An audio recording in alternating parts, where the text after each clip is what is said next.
Praise the lord. మన ప్రభువును మన రక్షకుడైన యేసుక్రీస్తు వారి ఉన్నతమైన నామంలో మీ అందరికీ మా హృదయపూర్వక వందనములు.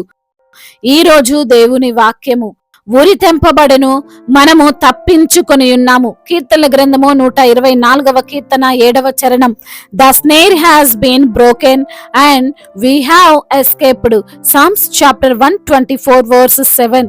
ఈ రోజుకు గాను కృపగలిగిన దేవుడు మనకు అనుగ్రహించిన వాక్య భాగమును బట్టి ధ్యానించుకుందాము.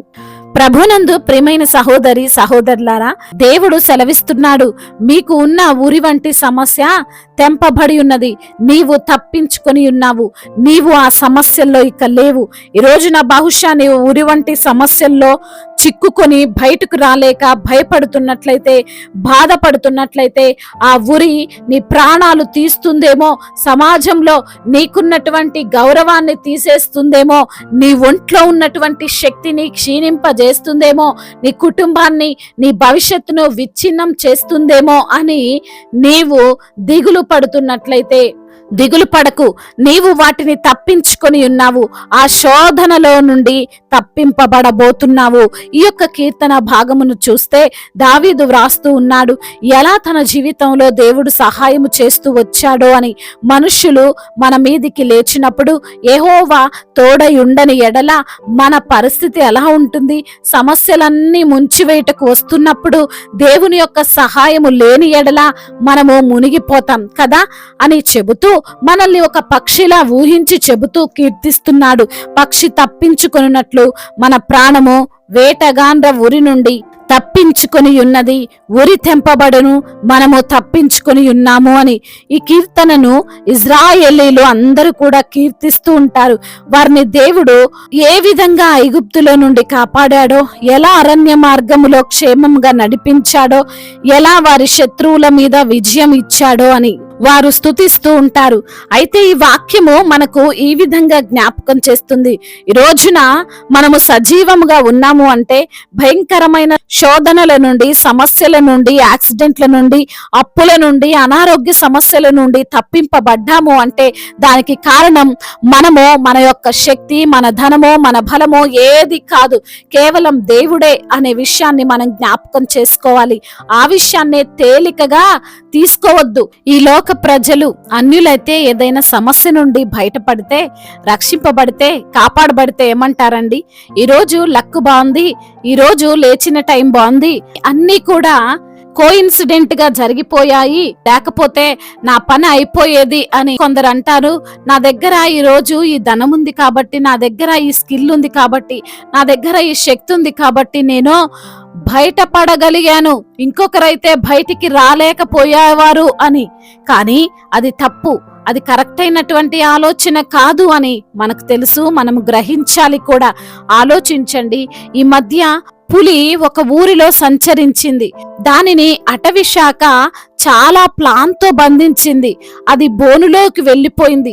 దానిలో నుండి ఎంతో ప్రయత్నం చేసింది, అయినా బయటికి రాలేకపోయింది. అంటే దానికి కారణం శక్తి లేదా, బలం లేదా, జ్ఞానం లేదా అంటే అన్నీ ఉన్నాయి, అయినా రాలేకపోయింది. అనగా ఒక ఉచ్చులో పడినప్పుడు దాంట్లో నుండి బయటికి రావాలి అంటే స్వశక్తి సరిపోదు. అది పులైనా సరే, పక్షైనా సరే, సింహమైనా ఇంకొకరి సహాయము, సహకారము వలన రావాల్సిందే.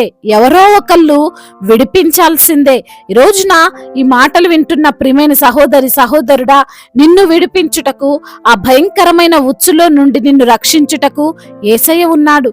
నీవు ఒక పక్షి వలె ఎటువంటి సహాయము లేని స్థితిలో ఉన్నప్పుడు, బంధింపబడ్డప్పుడు, మోసం చేయబడినప్పుడు, అనారోగ్యముతో నీవు ఉన్నప్పుడు, దూషించబడుతూ, నిందించబడుతూ నీవు ఉన్నప్పుడు, ఆర్థికంగా నష్టపోయినప్పుడు బాధపడకు. దేవుని యొక్క హస్తము నిన్ను విడిపిస్తుంది. వేటగాడు కనిపించకుండా దాచిపెట్టిన ఉచ్చులలో నుండి, అనగా నీ పైన అపవాది, నీ శత్రువులు పన్నుతున్న పన్నాగాల నుండి, వారి ఆలోచనల నుండి దేవుడు విడిపిస్తాడు. నీవు ఎంత బలమైన భయంకరమైన ఉచ్చులో బంధింపబడినప్పటికీ కృంగిపోకు. దేవుడు దానిని తెంపగలడు, బద్దలు కొట్టగలడు, విరిచివేయగలడు. కాబట్టి ప్రియమైన సహోదరి సహోదరుడా, నీవు నీ సమస్యల్లో నుండి బయటికి వస్తావు. అది నిన్ను ఆపలేదు, అది నీ యొక్క గెలుపును ఆపలేదు. నీ బలం చూసుకొని, నీ అనారోగ్యమును చూసుకొని, నీ కుటుంబ పరిస్థితులను చూసుకొని నేనేం చేయగలను అని దిగులు పడకు. విడిపించే దేవుడు, తప్పించే దేవుడు నీతో ఉన్నాడు. ధైర్యంగా ఉండు, విశ్వాసముతో జీవించు. గొప్ప కార్యాలను నీవు తప్పక చూస్తావు. దేవుడు ఈ మాటలను దీవించి మన హృదయములో ఫలింపచేయునుగాక. వాక్య భాగమును బట్టి ప్రార్థించుకుందాము. ప్రతి ఒక్కరు కూడా ప్రార్థనలో ఏకీభవించగలరు. ప్రార్థన. మహాశక్తి సంపన్నుడు అయిన దేవా, కృపా కనికరములు కలిగిన తండ్రి, జీవము కలిగిన ప్రభువా, జాలిగల మా దేవా, మీకు వందనాలయ్య, స్తోత్రాలు ప్రభా. ఈ రోజున లేఖనము ద్వారా మీరు మాతో మాట్లాడారు, మమ్మల్ని ఎంతగానో బలపరిచారు, ఆదరించారు, ప్రోత్సహించారు ప్రభా. అయ్యా మరి అవును తండ్రి, మమ్మల్ని విడిపించేవాడవు, రక్షించేవాడవు, ఆదుకునేవాడవు నీవే అని మాకున్న బలము, మాకున్న జ్ఞానము, మాకున్న శక్తి ఏవి కూడా ప్రభా మమ్మల్ని రక్షించలేవు అని, అయ్యా మమ్మల్ని విడిపింపలేవు అని తండ్రి మరొక్కసారి మాకు జ్ఞాపకం చేశారు. దూషింపబడుతున్నప్పుడు, నిందింపబడుతున్నప్పుడు ప్రభా మీరు మాకు తోడుగా ఉన్నారని మేము జ్ఞాపకం చేసుకొని, ఎన్నడూ కూడా మమ్మల్ని విడువని దేవుడవు, ఎడబాయని తండ్రివని ప్రభా మేము జ్ఞాపకం చేసుకొని ఉండుటకు మాకు తండ్రి విశ్వాసాన్ని కలుగజేయమని వేడుకుంటున్నాం. ఎందరైతే బిడ్డలు ఈ రోజున వాక్యమును విని ప్రార్థనలో ఏకీభవిస్తున్నారో ప్రతి బిడ్డను మీరు పేరు పేరున దీవించండి అయ్యా, ఆశీర్వదించండి, మీ కృపచేత జ్ఞాపకం చేసుకోండి. అనారోగ్యముతో బాధపడుతున్న ప్రతి బిడ్డను మీరు తాకండి అయ్యా, సంపూర్ణ ఆరోగ్యాన్ని మీరు వారికి అనుగ్రహించమని వేడుకుంటున్నాం. అదేవిధంగా నా ప్రభువా, వారికి ఉన్న శారీరక బలహీనతలు, రుగ్మతలు అన్నిటిని యేసు నామములో కొట్టివేయమని వేడుకుంటున్నాం. అదేవిధంగా నా తండ్రి అయా అప్పుల భారాల నుండి విడుదల దయచేయండి, ఆర్థిక సమస్యల నుండి విడిపించి లేవనెత్తమని వేడుకుంటున్నాం. అయా కుటుంబంలో సమస్యలు, కుటుంబంలో కలహాలు, భార్యాభర్తల మధ్య విభేదాలు, అన్నదమ్ముల మధ్య ఆస్తి తగాదాలు, అయ్యా ఒకరంటే ఒకరికి పడని ఆలోచనలు, ఒక ఇంటి వారి శత్రువులుగా ఉంటున్న సమయంలో ప్రభా మీరే మరి వారి మధ్య సమాధానమును, సఖ్యతను, ప్రేమను విస్తరింప చేయమని వేడుకుంటున్నామయ్యా. చిన్న బిడ్డలను మీరు కాచి కాపాడండి తండ్రి. యవన బిడ్డలందరికీ మీరు తోడుగా ఉండండి. యవన వయసులో మీ కాడిని మోసే కృపను దయచేయమని వేడుకుంటున్నాం తండ్రి. అయ్యా మీ వాక్యానికి లోబడి మీ వాక్య ప్రకారంగా జీవించి మీ మెండైన దీవెనలు బిడ్డలు పొందుకోవడానికి సహాయం చేయమని వేడుకుంటున్నాం. అదేవిధంగా నా తండ్రి ఎందరైతే బిడ్డలు ఈ రోజున నా ప్రభువా అయా ప్రయాణాల్లో ఉన్నారో వారి ప్రయాణం అంతటిని సుఖముగా, సౌఖ్యముగా, క్షేమకరంగా జరుగునట్లుగా కృప చూపించండి అయ్యా. వారు వెళ్లే వాహనము చుట్టూ మీ కంచెను, మీ కాపుదలను దయచేయమని వేడుకుంటున్నాం తండ్రి. అదేవిధంగా నా ప్రభువా అయ్యా ఎందరైతే బిడ్డలు బిజినెస్ చేస్తూ నష్టపోయిన స్థితిలో ఉన్నారో వారికి తండ్రి వారి నష్టాన్ని లాభకరంగా మార్చమని వేడుకుంటున్నాం తండ్రి. అదేవిధంగా నా ప్రభువా అయ్యా ఇప్పుడే పుట్టిన చంటి బిడ్డలను జ్ఞాపకం చేసుకోండి అయ్యా, మీరే మంచి ఆరోగ్యమును వారికి అనుగ్రహించమని వేడుకుంటున్నాం. అదేవిధంగా నా ప్రభువా ఎందరైతే బిడ్డలు ఈ రోజున నా ప్రభువా గర్భఫలము లేక బాధపడుతున్నారో వారికి గర్భఫలాన్ని దయచేయమని వేడుకుంటున్నాం. గర్భిణీ స్త్రీలను మీరు దీవించండి, తల్లి బిడ్డలకు క్షేమాన్ని దయచేయండి తండ్రి. వారు తింటున్న ఆహారంలో తండ్రి బలాన్ని సమృద్ధిగా వారికి దయచేయమని వేడుకుంటున్నాం. అదేవిధంగా నా ప్రభువా దైవజనులందరికీ మీరు తోడుగా ఉండండి. సువార్థికులను మీరు బలపరచండి, మిషనరీస్ని మీరు దీవించండి ప్రభా. మా భారతదేశాన్ని మీరు ఆశీర్వదించండి, సమాధాన దేశముగా, ప్రేమ కలిగిన దేశముగా ఉండునట్లుగా సహాయం చేయండి ప్రభా. అదేవిధంగా చేతి పని చేసుకున్న ప్రతి బిడ్డకు మీరు తోడై ఉండండి. నిశ్చయముగా నీ చేతుల కష్టార్జితం నీవు అనుభవించదవన్న వాగ్దానము వారి జీవితంలో మీరు నెరవేర్చండి ప్రభా.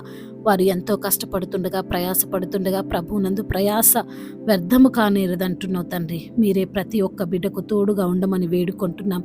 రక్షణ లేక బాధపడుతున్న బిడ్డలకు ప్రభా రక్షణను మీరు అనుగ్రహించమని, అదేవిధంగా నా ప్రభా అయ్యా ఇంకా బాప్తిసం తీసుకొని బిడ్డల హృదయాలను ప్రేరేపించమని అధికారులందరికీ మీరు తోడుగా ఉండండి ప్రభా. ఇతర దేశాల్లో ఉంటున్న ప్రతి బిడ్డకు మీరు తోడుగా ఉండండి, వారిని మీరు బలపరచండి తండ్రి. చిన్న బిడ్డలందరినీ కాచి కాపాడండి, యవన బిడ్డలందరికీ మీరు తోడుగా ఉండండి తండ్రి. అదేవిధంగా నా తండ్రి వివాహాల విషయంలో మీ చిత్తం ఏమిటో బిడ్డలకు బయలుపరచండి. మీ చిత్తానుసారంగా వారికి తండ్రి వివాహము జరుగునట్లుగా కృప చూపించమని వేడుకుంటున్నాం. అదేవిధంగా నా ప్రభా ఈరోజు నా ప్రభా సొంత గృహము లేక బాధపడుతున్న బిడ్డలు ఎందరో ఉన్నారయ్యా, వారికి సొంత గృహాన్ని దయచేయండి ప్రభా. అదేవిధంగా మరి తండ్రి ఇల్లు గడవని పరిస్థితుల్లో ఉండి మీ సన్నిధిలో మొరపెడుతున్న ప్రతి బిడ్డ మొరను మీరు ఆలకించండి అయ్యా. అయ్యా మీరే తండ్రి వారి అవసరతలన్నిటిని తీర్చమని వేడుకుంటున్నాం తండ్రి.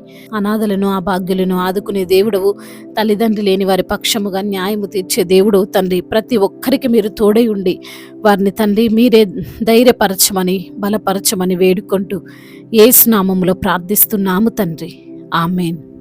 ఈరోజు పెళ్లి రోజు మరియు పుట్టినరోజు జరుపుకుంటున్న వారందరినీ దేవుడు దీవించి సకల మేలులతో సకల ఆశీర్వాదములతో కృపాక్షేమములతో శాంతి సమాధానముతో మెండైన దీవెలతో దేవుడు మిమ్మల్ని నింపునుగాక. మీ యొక్క ప్రార్థన అవసరతలను మాకు తెలియజేయగలరు. మీ కొరకు మేము తప్పక ప్రార్థిస్తాము. మొదటిసారిగా మన యొక్క ఆదరణ వాక్యం చూస్తున్నట్లయితే తప్పకుండా సబ్స్క్రైబ్ చేసుకోగలరు. ఈ వాక్యము మీకు ఆశీర్వాదకరంగా ఉండినట్లయితే అనేకులకు కూడా ఈ వాక్యాన్ని పంపి మీరు కూడా దేవుని యొక్క రాజ్య సువార్తలో పాలిభాగస్తులు కావాలని దేవుని పేరట మనవి చేసుకుంటున్నాను. May God bless you all. దేవుడు మిమ్మల్ని దీవించి బలపరచి స్థిరపరచునుగాక.